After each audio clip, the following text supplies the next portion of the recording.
Nono ano, Geografia. Nós vamos ver uma parte do... Na realidade, vamos acabar o capítulo 4, que foi muito extenso.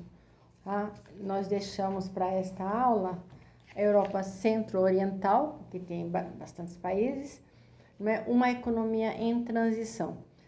Por que diz que é uma economia em transição? Porque esses países, eles pertenciam à União Europeia, que era um sistema político, econômico, socialista. Né? E aí, quando acabou essa união, os países ficaram independentes, né? Se separaram, e aí essa adaptação para o mercado comum, não é? Mundial está tendo assim uma série de dificuldades. Então, cada um deles vai apresentar aqui, cada um deles falando um pouco de cada país, vai ser dividido em 3 blocos para facilitar, tá? E nós vamos começar então aqui, países da Europa Oriental. Da Europa Oriental você tem a Rússia, que vocês vão destacar alguma coisa em relação ao que vocês gostaram da Rússia, falar sobre ela. Por exemplo, eu destaquei grandes obras, estradas de ferros, canais fluviais, né, que é para navegação interior, isso daí ajuda muito, barateia muito o transporte. Equipagem de portos, que é super importante. A Rússia também, ela dispõe de importantes jazidas minerais radiativos, que é para... o radiativo é aquele que você tem tanto a energia radiativa, que ela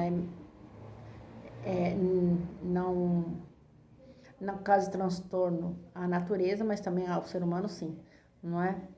E em que você também faz a bomba atômica. Então, assim, ela tem umas reservas grandes desse minério aí. A indústria metalúrgica também, porque era um centro bem industrializado, esse lado da Rússia. E o que fala da agricultura na Rússia é que ela é prejudicada um pouco pelo frio, não é? Então, a parte de norte da Rússia, o frio, ele prejudica a agricultura. Mas ela precisa importar vários produtos.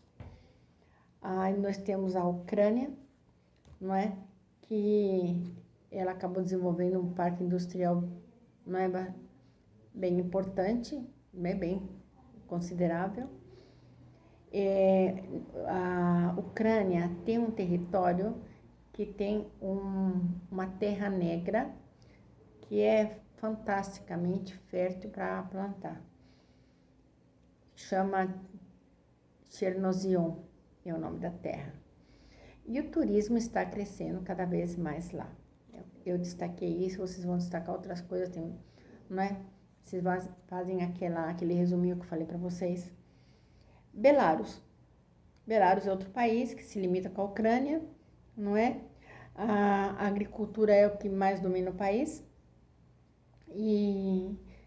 Mas pouco a pouco a agricultura ela vem perdendo terreno para os serviços, não é? Que é a economia terciária, que são uma série de coisas que entram em serviços como escolas, hospitais, médicos, dentistas, feirantes e por aí vai.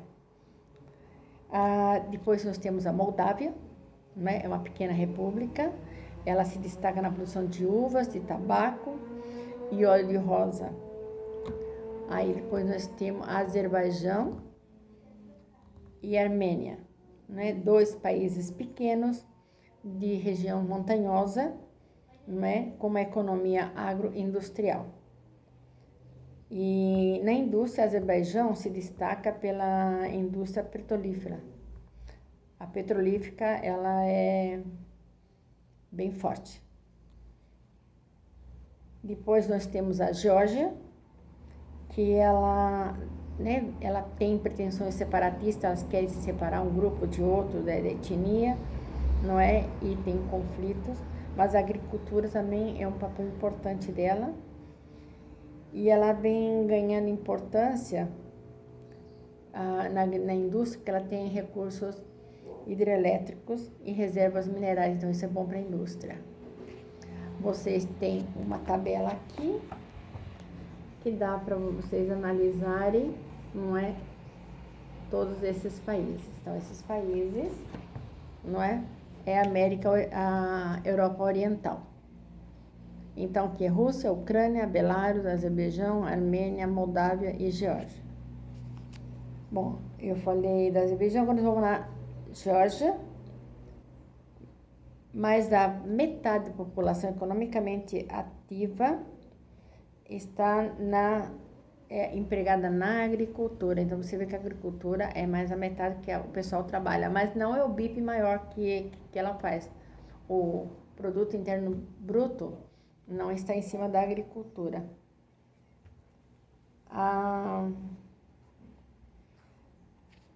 Bom, vamos lá ver aqui. Então, já acabou. Rússia, Ucrânia, Belarus, Azerbaijão, Armênia, Moldávia e Geórgia.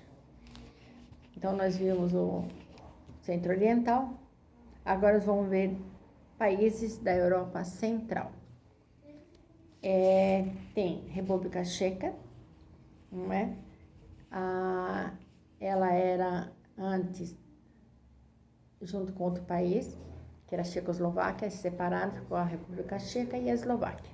Então, vamos ver a República Tcheca, não é? É a segunda potência industrial da Europa. Então, do lado desse lado europeu aqui, dessa Europa, desse lado europeu, ela é a segunda maior que a primeira Rússia. Ela é a segunda potência industrial. Ele tem uma renda per capita alta, é legal, não é? E os melhores indicadores sociais, não é? IDH, que vocês lembram. Vamos ver. E aí nós vamos passar para a Eslováquia, que antes ela fazia parte com a República Tcheca, que era um país, Tchecoslováquia, agora Eslováquia. Eslováquia, os índices sociais e econômicos são mais baixos que a República Tcheca, não é? Mas foi uma separação pacífica, não é? Não houve guerra civil, então foram acordos que separaram e ficaram dois países. A Eslováquia ficou industrializada a partir da metade do século XX, quer dizer, a partir de 1950, mais ou menos. E com o fim do socialismo, não é? Ela teve a necessidade de recorrer, de fazer empréstimos estrangeiros para poder levantar o parque industrial. E a manufatura é um dos principais setores da economia eslovaca, tá? Além também do que? Queijo de ovelha. Aí a gente passa para a Polônia. A Polônia apresenta as maiores taxas de urbanização da Europa Central, não é? Porque tem um elevado grau de indústrias e isso não é, chama as pessoas. E então ela tem cria muitas cidades urbanas aí. Na indústria siderúrgica ela se destaca, mas o maior destaque dela são as indústrias mecânicas, especialmente de construção naval.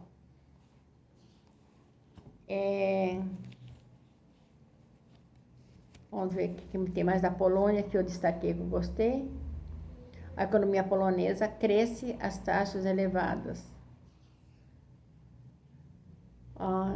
Bom, isso se ela aumentou o investimento de estrangeiros, então com isso ela consegue industrializar mais e equiparar o país para essa economia do mundo. Vamos ver para a Hungria. Hungria, com o fim do comunismo, um número muito grande de pessoas ficou abaixo da linha da pobreza, tá?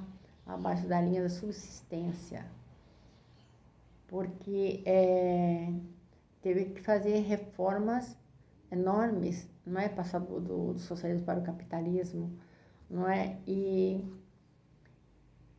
Então, o que o governo fez? Privatizou as empresas e reduziu os gastos sociais, não é? Para atrair investidores estrangeiros e colocar dinheiro, capital, né, na economia. Mas também o turismo é muito bom e isso traz divisa, isso traz dinheiro para o país, não é? Então, o turismo ele está trazendo, está se destacando, está trazendo muito capital para a Hungria. Depois nós temos a Romênia. O governo depois, né, pós-comunista, enfrentou uma transição bem difícil, não é? E não tinha investidores e ela teve que estar saindo, se modificando lentamente, não é? A indústria leve do país atraiu investimento. Então, essa indústria de construção de máquinas e metalúrgica conseguiu atrair investidores para pôr nelas e está pouco a pouco, não é, surgindo cada vez mais, cooperando com o produto interno bruto do país. Uma grande parte da mão de obra da Romênia está empregada na agricultura, 28%. Mas, mesmo estando 28% de pessoas na agricultura, a agricultura ela só faz parte do produto interno bruto com 4%, ela só entra com 4% do BIP, do PIB. Então, assim, o turismo que tem um grande potencial, não é, econômico, porque tem várias atrações que chamam, né, os estrangeiros, os turistas para ver. E aí, então, nós temos países da Europa Central, você tem a tabelinha, né? Você marca de cada país o que você achou mais relevante, mais interessante, para ter uma ideia. República Tcheca, Eslováquia, Polônia, Hungria e Romênia. E aí nós vamos ter os países da Península Balcânica. Essa Península Balcânica, ela tem você tinha a Iugoslávia, que ela se dividiu em vários países, não é? E nós temos a Albânia, a Bósnia-Herzegovina, a Croácia, Montenegro, Macedônia do Norte, a Sérvia, a Eslovênia, Kosovo, que ainda não foi aceito como país pelos países, né, do mundo, tem que ser aceito, e ela se acha independente e uma boa parte de países reconhece ela como país. Então, quando não é reconhecida como país, ela pertence à Sérvia. Então, vamos lá. Albânia, né? É o país com maior contingente de população economicamente ativa empregada na agricultura. Então, assim, o PA, né, maciço está, a maior parte está na agricultura.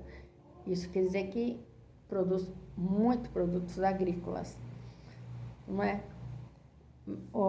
Mas ele põe um bom 24% no PIB, o PIB. Os serviços é o que dá mais, que é 50% do produto interno bruto. Então, os serviços, vocês veem na tabelinha lá como ele produz bastante. Depois nós temos a Bósnia-Herzegovina, não é, que é a menos competitiva da região. O governo ainda não conseguiu, não é, fazer essa transição do socialismo para o mercado comum global que tem, não é, para a globalização. E o que mais nós temos aqui? Eu só destaquei isso, deixa eu ver aqui. E essa lenta transição, então desencoraja o capital estrangeiro a entrar no país. Então, por isso que ela está, todavia, lenta, fraca.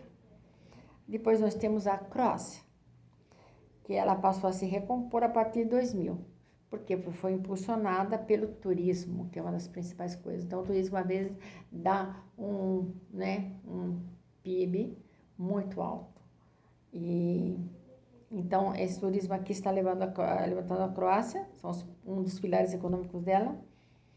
E eu destaquei aqui as indústrias de produtos químicos, refino de petróleo, eletrônicos, construção naval e processamento de alimentos, tá? que o setor de serviços, ele se concentra a maior força de trabalho aqui na Croácia, com 70,8% das pessoas, né, do PA. Aí nós temos a Macedônia do Norte, a agricultura é 1/6 da força de trabalho, ocupa 44% do território. Na indústria, o destaque é para o setor metalúrgico e têxtil. Ela também se recuperou lentamente, não é, porque ela também, a infraestrutura dela ficou, não é, frágil pelos anos de guerra interna que teve. As indústrias lá na Macedônia se concentram no norte e uma infraestrutura, né, desenvolvida para a indústria mais no norte. E no setor de serviços, o turismo também se destaca bastante, por causa da arquitetura, né, ortodoxa, medieval, não é, e estâncias hidrominerais que ajudam, isso chama o turista. Kosovo. Kosovo também é um país, né, que ainda não está bem reconhecido pela comunidade internacional, não é? E ele depende muito da assistência estrangeira lá. Sua população é uma das mais pobres da Europa, né, e que sofre uma alta taxa de desemprego. A Eslovênia tem melhores indicadores socioeconômicos e ela produz só 1/5 das suas necessidades alimentares, então ela precisa importar.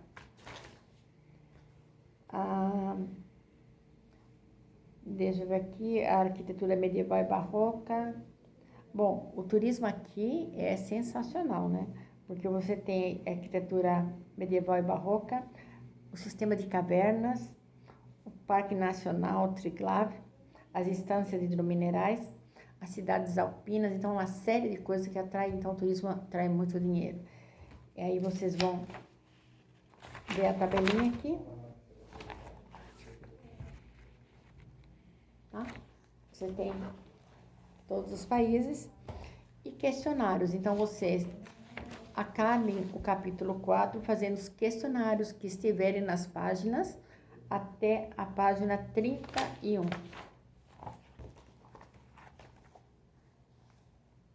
Certo? Então, aqui você tem o questionário. Aqui é o último questionário que tem aqui. Então, ele acaba na página 31. Espero vocês façam tudo bonitinho, leiam bastante e bom questionário para vocês.